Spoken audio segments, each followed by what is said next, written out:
Okay, so this is the point where all of the people who are parents in the audience have to cover their ears because we're going to do a little training. We're going to talk. I know most of you are not young.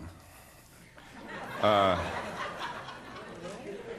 those of you who are still being actively parented, this is for you. Now, some of you probably still are, even if you're like 50, you're being actively parented. And that's a part of what I want to talk about, you see, because it seems to me that though we have a tendency to think that parents are the ones who are always teaching kids and their young people, that the actual reality is that from the moment someone is born, they begin training their parents. Is that not? Can I get a witness to that? It's true. It's true that from the moment you were born, you began training your parents. So parents right now need to cover their ears because I'm going to talk to the rest of you about some ideas about how to train your parents well. Okay? And so the basic idea in this is, we tend to think that parents are always telling us what to do, telling us how to be, telling us how to act, telling us where to go, telling us who to go with. And in the process of all of that, feeling directed to do all this different stuff, it's easy to forget that they're trying to tell you stuff that's for your own good. Because the more you don't do what they are trying to tell you to do, and you do other things, the more you begin to train them to do that more. It's true. Can I get a witness? This is the great secret to be learned by all those who are being parented. It is the ultimate guide to being parented and to training your parents well. Now, I just draw as an example, think of the animal kingdom. All the birds and the bears and all those creatures out there everywhere who are having the same experience we are in some way, some form or fashion. It is a universal reality that all beings come into the world, at least similar to us, as fairly fragile and pretty needy creatures, and they require some aspect of parenting. A bird, the parent teaches the bird to fly, sometimes seems to kind of kick them out of the nest. But they're there, feeding them, nurturing them, until they get to a place where they're ready to try to do it on their own. This is my experience of working with parents who are having a hard time with their kids, is often some dynamic happened while they were still in the nest. Maybe the baby bird didn't like the flavor of the worm. Or maybe the baby bird got a little jealous of the way the other baby bird in the nest was getting a little more worm than they were getting. There's lots of little dynamics that can happen in that bird nest. And sometimes lead to baby bird wanting to kind of stay in the nest a little bit longer. I got a few issues I want to work out. Can I get a witness to that?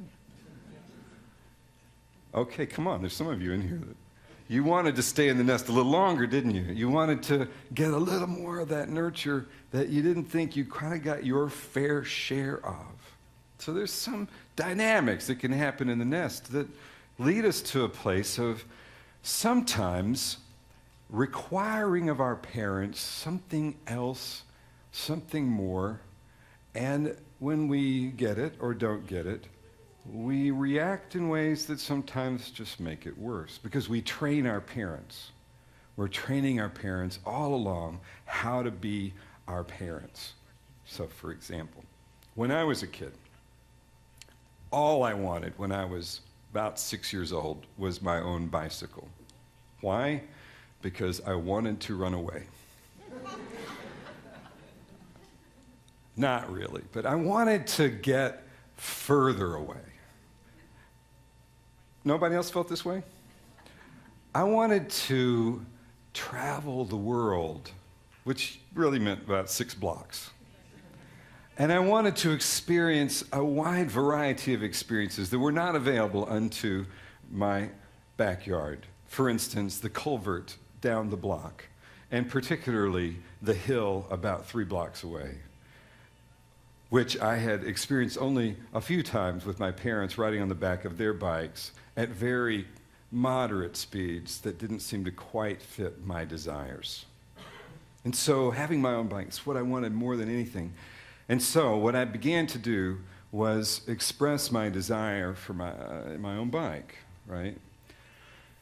Now, my parents had bought my brother a bike, and my brother's bike had no gears, and it had non-inflatable rubber tires.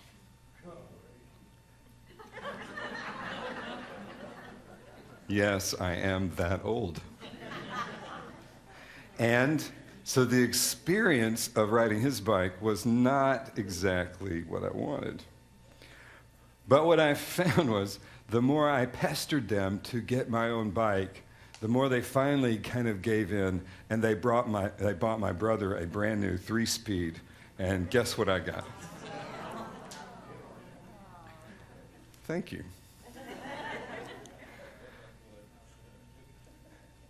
So what did I do with that one very hard rubber tire bike?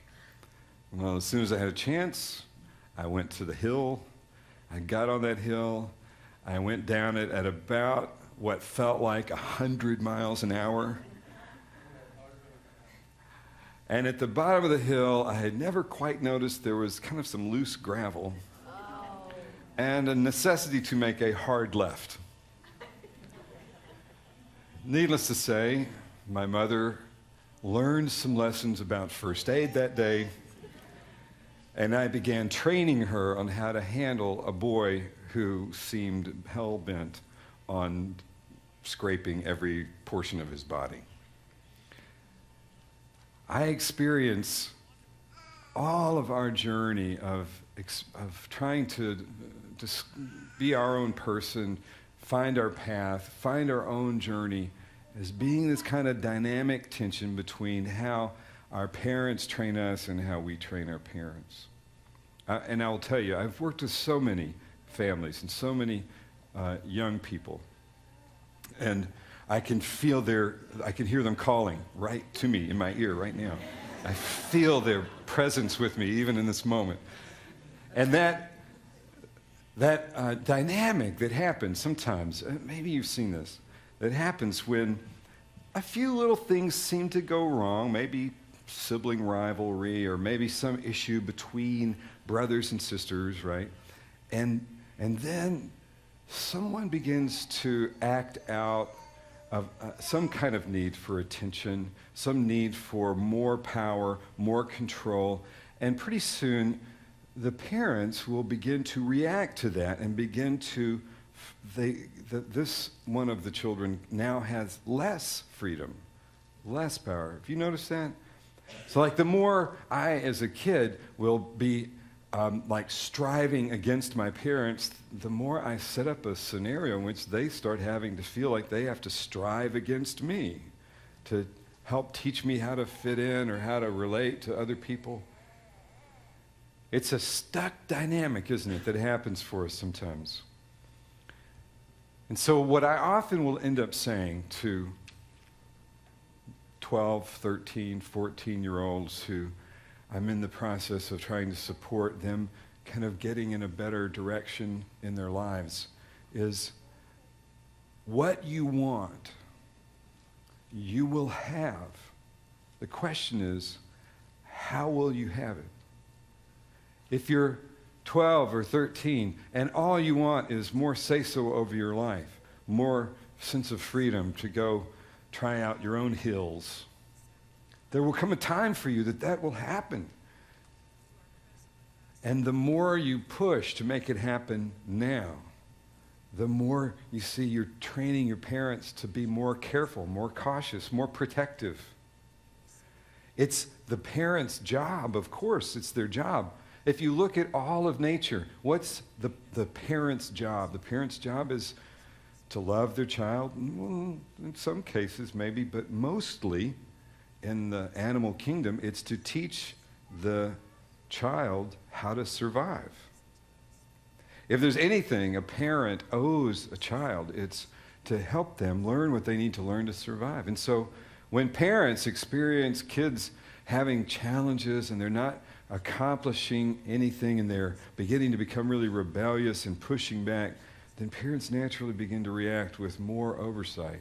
And so often what I've found is that by helping young people begin to just kind of chill and relax and recognize that there's a process here. There's a journey. A year later, I got the bike. I got my own bike. It had 6 speeds. And my brother was jealous.